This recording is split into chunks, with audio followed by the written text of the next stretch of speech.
नमस्कार साथियों, आप देखना शुरू कर चुके हैं BNT न्यूज़ और मैं हूं आपके साथ इस वक्त मुकेश रस्तोगी।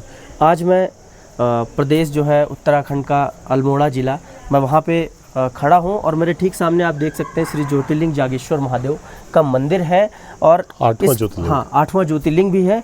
और इसकी प्रमुखता लोगों में तब पहुंची जब यहाँ पे पिछले कुछ दिनों पहले देश के यशस्वी प्रधानमंत्री नरेंद्र मोदी जी का आगमन हुआ था। नरेंद्र मोदी जी के आगमन के बाद से ही इस मंदिर को लोग ज़्यादातर जानने लगे। हालांकि प्राचीन मंदिर है, आसपास के लोगों का यहाँ पे काफ़ी भाव जुड़ा हुआ है। लोगों की मान्यता है कि यहाँ पे कोई भी भक्त शिव का अगर आता है तो वो खाली हाथ नहीं जाता है। हमारे साथ इस वक्त रिटायर्ड फौजी हैं जो अब जो है बालाजी सरकार के मुख्य पुजारी भी हो चुके हैं और जो है ज्योतिर्लिंग जागेश्वर महादेव मंदिर के भी मुख्य पुजारी हैं। मैं बातचीत करूंगा। सर, सबसे पहले आपका बहुत बहुत धन्यवाद। और आप मुझे ये बताइए, फ़ौज के व्यक्ति हैं आप, फ़ौज से आप रिटायरमेंट होने के बाद आपने महादेव की शरण में जो है आगमन लिया है, क्या बताना चाहेंगे सबसे पहले जागेश्वर महादेव के विषय में? सबसे पहले आपके चैनल को नमस्कार है जी। और बहुत बहुत धन्यवाद, क्योंकि ये ज्योतिर्लिंग नागेश्वर दारुका बने अपने आप में एक जो है विशेष ज्योतिर्लिंग है जो कि स्वयंभू है और अर्धनारीश्वर में है। ये ज्योतिर्लिंग 8वां ज्योतिर्लिंग है नागेश्वर दारुका बने। टोटल 12 ज्योतिर्लिंग है, उसमें से 8वां जो है इनको स्थान मिला है नागेश्वर दारुका बने। यहाँ के जो नागेश्वर दारुका वने क्यों नाम पड़ा? नागेश्वर दारुका बने, नागेश्वर, इनके 3 नाम है, योगेश्वर, यागेश्वर, नागेश्वर, जागेश्वर।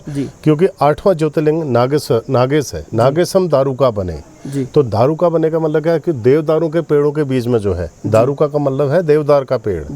तो ये देवदारू के बनों के निश्चित जो है निकट जो है 3 किलोमीटर के अंदर आपको देवदारू के पेड़ मिलेंगे और ज़्यादातर पेड़ ट्विन मिलेंगे आपको। जो पीछे आप पेड़ देख रहे हैं ये ट्विन, ये नीचे से एक है, नीचे से एक है, ऊपर से 2 है, क्योंकि ये ज्योतिर्लिंग अर्धनारीश्वर में है।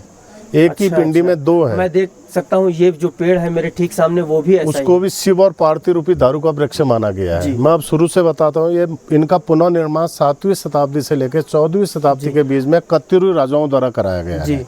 टोटल 125 मंदिर हैं इस प्रांगण के अंदर। उसमें से 108 जो है शिव जी के मंदिर हैं, 17 जो है अन्य मंदिर हैं। मुख्य 5 मंदिर है, जिससे कि आपकी 1.5 परिक्रमा हो रही है। 1.5 परिक्रमा होने का मतलब है कि ज्योतिर्लिंग अर्धनारीश्वर में है। आधी परिक्रमा होती है शिव जी की और एक होती है पार्वती माता की। मुख्य 5 मंदिर इस प्रकार से हैं।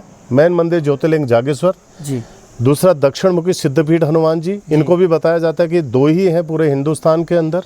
एक अयोध्या हनुमानगढ़ी में, दूसरे यहाँ है। यहाँ नीमक्रौली बाबा जी ने 1 महीना तपस्या की है यहाँ पे इस स्थान पे। उसके बाद तीसरा मंदिर आता है पुष्टि माता शक्तिपीठ का। उस बीच में आपको नीलकंठेश्वर महादेव, सूर्य का मंदिर, नवग्रह का मंदिर, पुष्टि माता। लगभग पुजारी जी मैं आपसे पूछूंगा, इसकी जो प्राचीनता है वो कितनी पूर्व में है? वो 7वीं शताब्दी से लेकर 14वीं शताब्दी तक पुनर्निर्माण हुआ है इनका। तो उससे पहले के मंदिर हैं ये।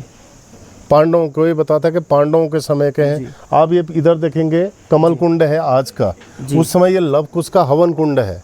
तो आप सोच सकते हैं कि कितना प्राचीन हो गया मंदिर। अपने आप में अद्वितीय है। फौज से रिटायरमेंट के बाद आपने ये सफ़र ही क्यों चुना? ये सफ़र इसलिए चुना क्योंकि हमारे बुजुर्ग, हमारे पूर्वज जो है यहाँ पूजा करते थे। मैं मेन मंदिर में भोग पुजारी की बारी आती है साल भर में 3 महीना। गणेश जी की 6 महीना बारी आती है और हनुमान जी की 12 महीना बारी है। सूर्य के पे पुजारी हम ही हैं, सूर्य मंदिर के नवग्रह के। कोई है नहीं हमारा। अब रिटायर होके हम आते जा रहे हैं और अपनी जो है सेवा करते जा रहे हैं। तो इसलिए हमने चुना, क्योंकि इनकी शरण से ही हम गए थे। फिर 30 साल इंडियन आर्मी में सर्विस करके फिर इनकी शरण में है। फौजी साहब, मुझे एक चीज़ पहले आप ये बताइए कि देश के प्रधानमंत्री, यशस्वी प्रधानमंत्री नरेंद्र मोदी जी का यहाँ पे आगमन हुआ था और उनके आने पे प्रधानमंत्री जी ने यहाँ पे जो लोगों से संवाद किया था वो क्या किया था? उसके बारे में बता नहीं सकता, क्योंकि मैं 2024 में ही रिटायर हुआ हूँ और प्रधानमंत्री जी हमारे 2023 में 12 अक्टूबर को यहाँ आए थे। और मैं रिटायर्ड हुआ हूँ 2024 मार्च में। मैं नहीं था, मैं देश की सेवा में ही था उस समय। आपने सबसे बड़ी जो सेवा की है वो देश की सेवा है। तो आप देख सकते हैं कि पुजारी जी ने मुझे इसकी प्राचीनता बताया है।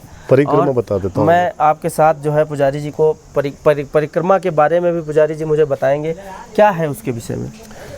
उसके विषय में मैंने जैसे कि बताया अर्धनारीश्वर में है।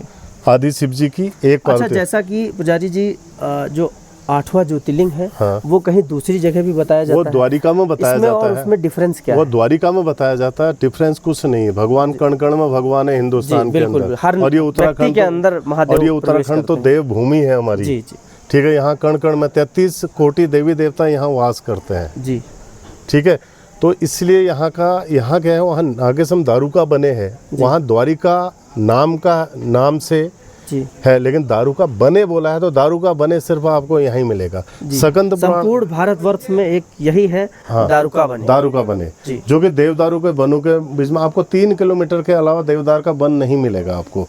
आप जैसे आरतोला से नीचे को आए हैं, वहाँ से देवदार का वन शुरू होता है जी। और यहीं खत्म हो जाता है आसपास में। जी ठीक है, तो 8वां नागेशम दारूका बने बोला है। दारूका जगह नाम वहाँ द्वारिका है, ना कि दारूका है। जी बने जो अच्छा, देवदार इन्हीं के नाम से जुड़ा एक वृद्ध जागेश्वर मंदिर है। वृद्ध जागेश्वर, वो बूढ़े रूप में वहाँ शिव जी विष्णु भगवान के अवतरित हैं उधर। जी वो यहाँ से 15 किलोमीटर है बाई रोड। अच्छा, आपने देखा भी होगा जी, रास्ते जी, में उसकी बोर्ड लगा हुआ। विशेषताएं क्या रही? वो विष्णु अवतार में है, उधर विष्णु रूप में है शिव जी। यहाँ का भोग अलग बनता है जागेश्वर का। जी और यहाँ बाल रूप में बता दी, यौन रूप में शिव जी ने यहाँ तपस्या की थी। जी और वहाँ वृद्ध रूप में जो है विष्णु भगवान के अवतरित थे वो, मतलब ओल्ड जागेश्वर जिसको बोलता है कि जी। बूढ़े उसमें उन्होंने। मैं जैसा कि देख सकता हूँ यहाँ के जो मंदिर है, मैं आपको दिखा सकता हूँ। आप देख सकते हैं कि यहाँ के जो मंदिर हैं पुजारी जी, अब ये पत्थर पता नहीं कितने सालों पूर्व के पत्थर हैं, और इनकी विशेषताएं देखने से ही पता चलता है कि ये पूर्वजों द्वारा जो है बहुत पूर्व में ये पूरे मंदिर जो है, केदार मंदिर आपने देखा होगा, केदार मंदिर की शैली में ही बने हुए हैं। जी। ज़्यादातर उत्तराखंड के अंदर आपको मंदिर ऐसे ही मिलेंगे। जी। तो यहाँ का आना ही आपके लिए एक सौभाग्य की बात है, आपकी सौभाग्य की बात अलौकिक है। और महादेव ने आपके मुझे याद किया तो मैं आपके नहीं, मेरा नहीं, उन्होंने याद किया आपको। महादेव ने मुझे याद किया तो मैं महादेव के पास आ गया। और पुजारी जी देख सकते हैं आप कि मतलब कोई व्यक्ति जब फौज से रिटायर हो जाता है तो अपने व्यापार, अपने बिजनेस, अपने घर परिवार में व्यस्त हो जाता है, लेकिन वहीं पुजारी जी का एक उद्देश्य है कि देश की सेवा करने के बाद अब प्रभु श्री राम के भक्त हनुमान जी की सेवा कर ली जाए। उनका एक उद्देश्य यह है कि इन्हीं की वजह से हम 30 साल देश की सेवा कर पाएँ। अब समय है कि बजरंग बली जी की भी सेवा कर ली जाए। कैमरामैन हाफिज खान के साथ मुकेश रस्तोगी की खास रिपोर्ट।